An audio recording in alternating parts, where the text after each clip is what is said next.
Hi everyone, welcome back to Pharmacology classes by MSR. In this video, I am going to discuss about homeostasis.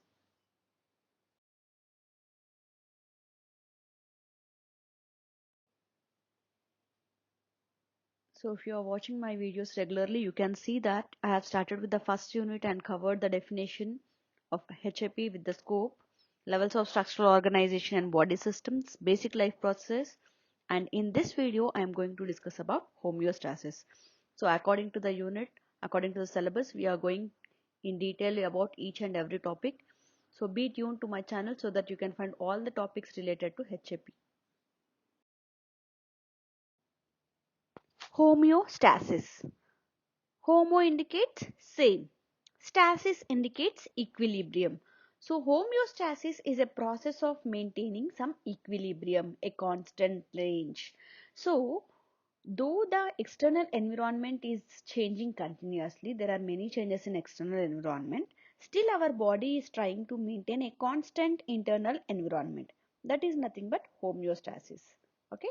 So to the definition, a condition in which the internal environment of a body remains relatively constant despite of the changes in the external environment. So examples would be like maintaining the body temperature, maintenance of blood glucose levels. So for maintaining your blood glucose levels, external factors, you are taking your sugars like your sweets, chocolates, whatever you are taking into your body is trying to maintain a normal range of sugar. That is homeostasis.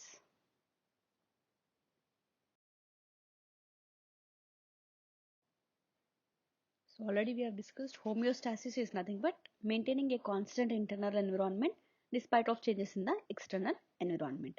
So this process will help the organism to have the metabolic activities in a balanced state. So already we have seen the examples maintenance of body temperature, blood sugar levels, etc. You can see the image here where the soup is not too hot or not too cold. It is in a appropriate temperature.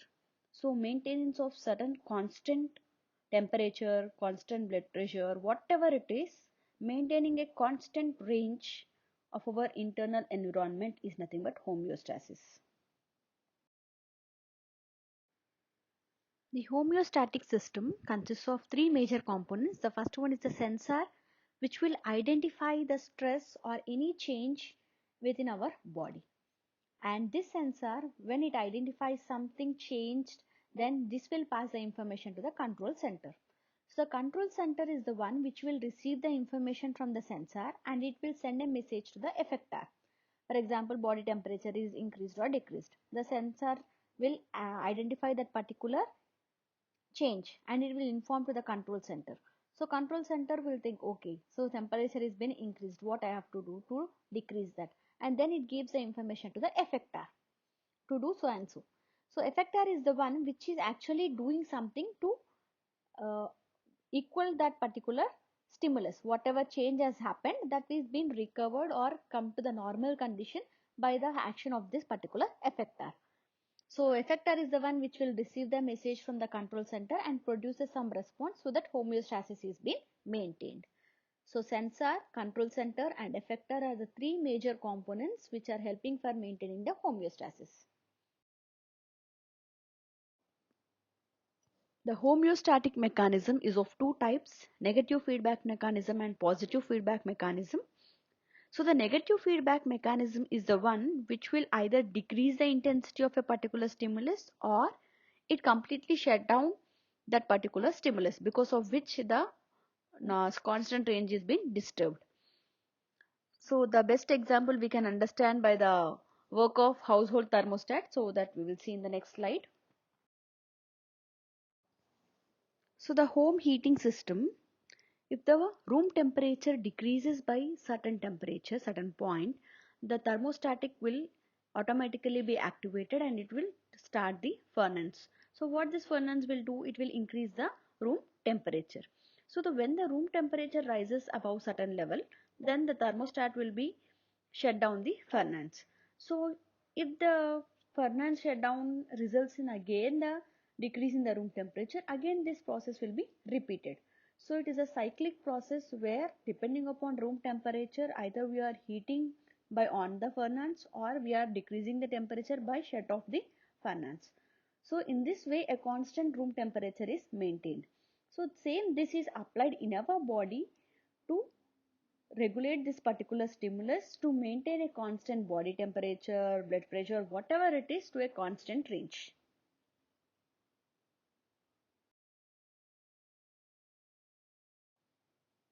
The homeostatic system includes a sensor, control center and the effector. So in a negative feedback system, whenever we have any stimulus, any change is nothing but stimulus. So whenever we have the change or disturbance in our normal constant range, that will be identified by the sensor and that is reported to the control center. This control center will order the effector to do some effect to normalize that particular range or constant or equilibrium. So this effector again will give the information to the stimulus either by decreasing it or to maintaining it to the constant range. So when we obtain an equilibrium state, then the stimulus will be stopped and the sensor, control center and effector will be stopped. So this process is repeated to maintain the equilibrium.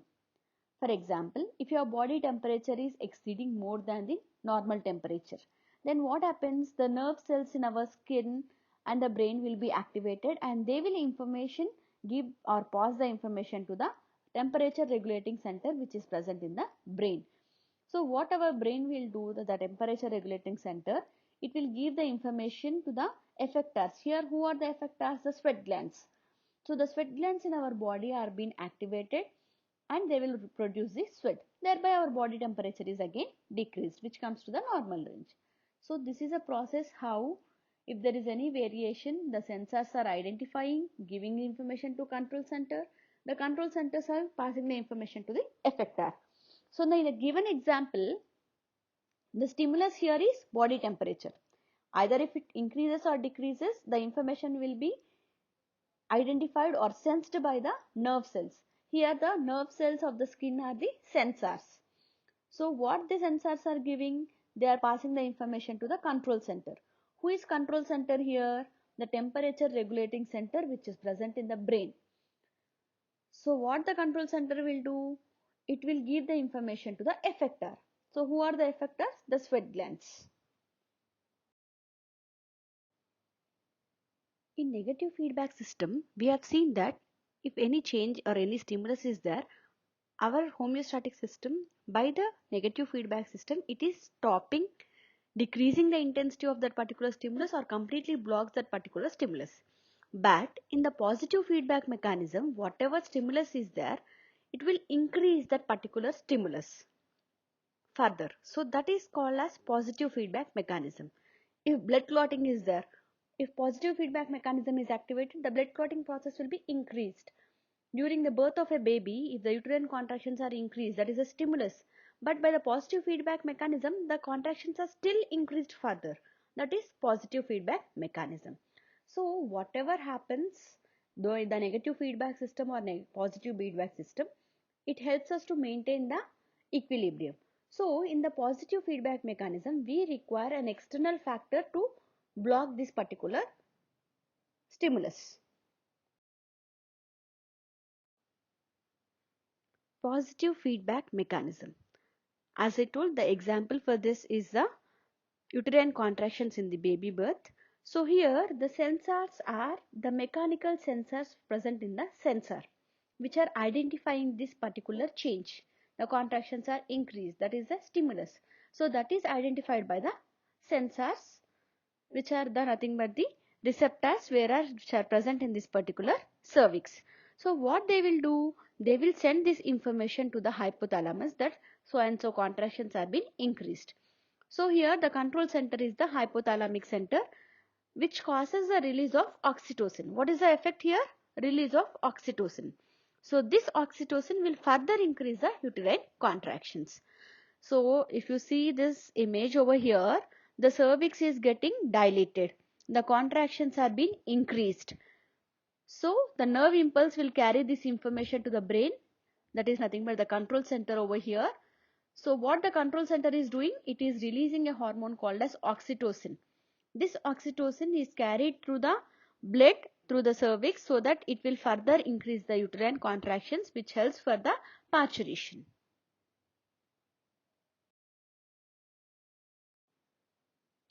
So a brief explanation about the negative and positive feedback mechanisms. In both, we have identification of the stimulus, nothing but any change in our internal environment is nothing but stimulus.